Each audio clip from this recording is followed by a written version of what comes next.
একটা সময় ছিল যখন ব্রিটিশ সাম্রাজ্য এতটাই বিশাল ছিল যে বলা হতো সেই সাম্রাজ্যের সূর্য কখনো অস্ত যায় না। কিন্তু কিভাবে শুরু হলো এই সাম্রাজ্যের যাত্রা, কবে শুরু হলো এর উত্থান, আর কিভাবে একসময়ের বিশ্ববিজয়ী ব্রিটিশ সাম্রাজ্য ধীরে ধীরে ধ্বংসের দিকে এগিয়ে গেল, আজকে আমরা জানব timeline of the British empire from colonies to collapse, একটি সাম্রাজ্যের জন্ম, জয়যাত্রা আর তার শেষ অধ্যায়ের গল্প। ১৬ থেকে ১৭ শতক।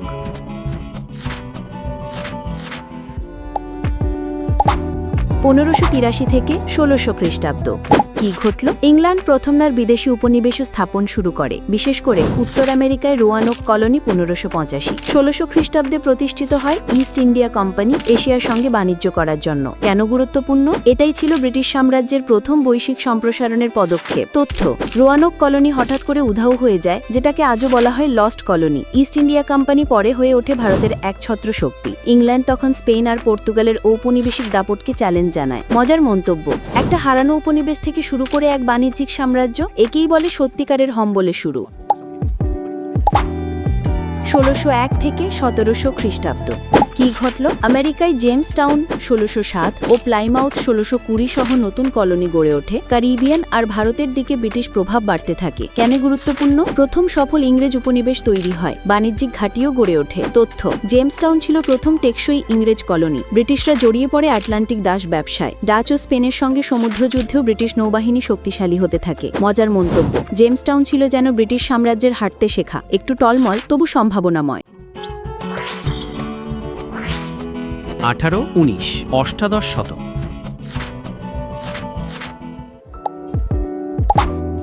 ১৭০১ থেকে ১৮০০।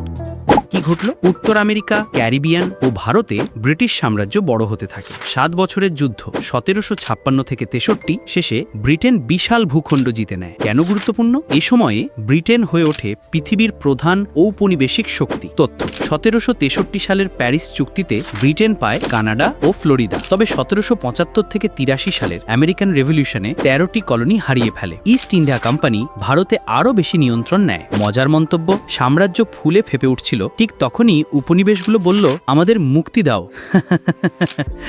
বন্ধুরা, যদি এখনো পর্যন্ত ভিডিওটা ভালো লাগছে তাহলে একটা লাইক দিয়ে দাও, আর নিচে কমেন্ট করে জানাও তোমার মতে ব্রিটিশ সাম্রাজ্যের সবচেয়ে গুরুত্বপূর্ণ অধ্যায় কোনটা। আর হ্যাঁ, সাবস্ক্রাইব করতে ভুলো না, কারণ সামনে আসছে ভারতের সাম্রাজ্যের টাইমলাইন, মৌর্য থেকে মুঘলস পর্যন্ত, যা তোমাদের চমকে দেবে। ১৯বিংশ শতক ১৮০১ থেকে ১৯০০। কি ঘটল? ভিক্টোরিয়ান যুগে ব্রিটিশ সাম্রাজ্য পৌঁছায় তার চূড়ান্ত বিকাশে। তখন তারা শাসন করত বিশ্বের ১/৪ মানুষকে। ১৮৫৮ সালে ভারতের শাসন চলে যায় রানীর হাতে, শুরু হয় ব্রিটিশ রাজ। কেন গুরুত্বপূর্ণ? এটাই ছিল সাম্রাজ্যের সোনালী যুগ, কিন্তু এর ছায়া পড়ে আজকের ভূ রাজনীতিতে। তথ্য: ১৮৩৩ সালে দাস প্রথা নিষিদ্ধ হয়। ১৮৫৭ সালে সিপাহী বিদ্রোহের পর ভারত ব্রিটিশ সরকারের সরাসরি নিয়ন্ত্রণে যায়। আফ্রিকায় স্ক্রাম্বল করে নতুন উপনিবেশ দখল করে। মজার মন্তব্য: রানী ভিক্টোরিয়ার রাজত্ব ব্রিটিশ সাম্রাজ্যের গোল্ডেন সেলফি মুহূর্ত। ২০ শতক।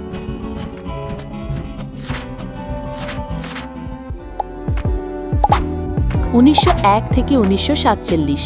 কি ঘটল? দুইটি বিশ্বযুদ্ধ ব্রিটিশ সাম্রাজ্যকে ধসিয়ে দিতে শুরু করে। প্রথম বিশ্বযুদ্ধের পর থেকেই উপনিবেশগুলো স্বাধীনতার দাবি জানাতে থাকে। কেন গুরুত্বপূর্ণ? এটাই ছিল সাম্রাজ্যের পতনের সূচনা। বহু দেশ স্বাধীনতা পায়। তথ্য: ১৯১৯ সালের গভর্নমেন্ট অফ ইন্ডিয়া অ্যাক্ট ভারতকে দেয় সীমিত আত্মনিয়ন্ত্রণ। ১৯৪৭ সালে ভারত ও পাকিস্তান স্বাধীন হয়, ঘটে বিভাজন। আফ্রিকা ও ক্যারিবিয়ান অঞ্চলেও স্বাধীনতার আন্দোলন শুরু হয়। মজার মন্তব্য: সাম্রাজ্যের সূর্য অস্ত যেতে শুরু করেছিল, কিন্তু ইতিহাস তখনই জটিল হতে লাগল। ১৯৪৮ থেকে বর্তমান সময়।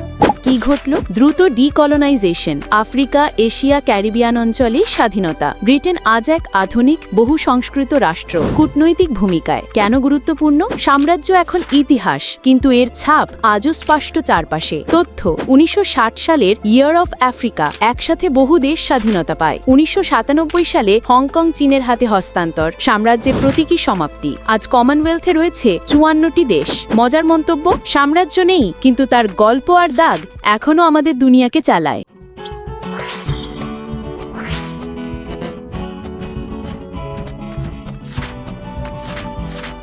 এভাবেই এক হারানো উপনিবেশ থেকে শুরু করে প্রায় 1/4 পৃথিবী শাসন করে আবার ধীরে ধীরে পতনের দিকে এগিয়ে গেল ব্রিটিশ সাম্রাজ্য। আজও এই সাম্রাজ্যের ছায়া রাজনীতি ও সংস্কৃতিতে রয়ে গেছে অনেক দেশের ভেতর। আর যদি তুমি জানতে চাও এই উপমহাদেশে ব্রিটিশদের আগেও কেমন ছিল ভারতের সাম্রাজ্যবাদ, তাহলে দেখে ফেলো আমাদের পরবর্তী video timeline of Indian empires from Maurya to Mughals. লিঙ্কটা স্ক্রিনেই পেয়ে যাবে। দেখা হবে ঐতিহাসিক আরেকটি যাত্রায়।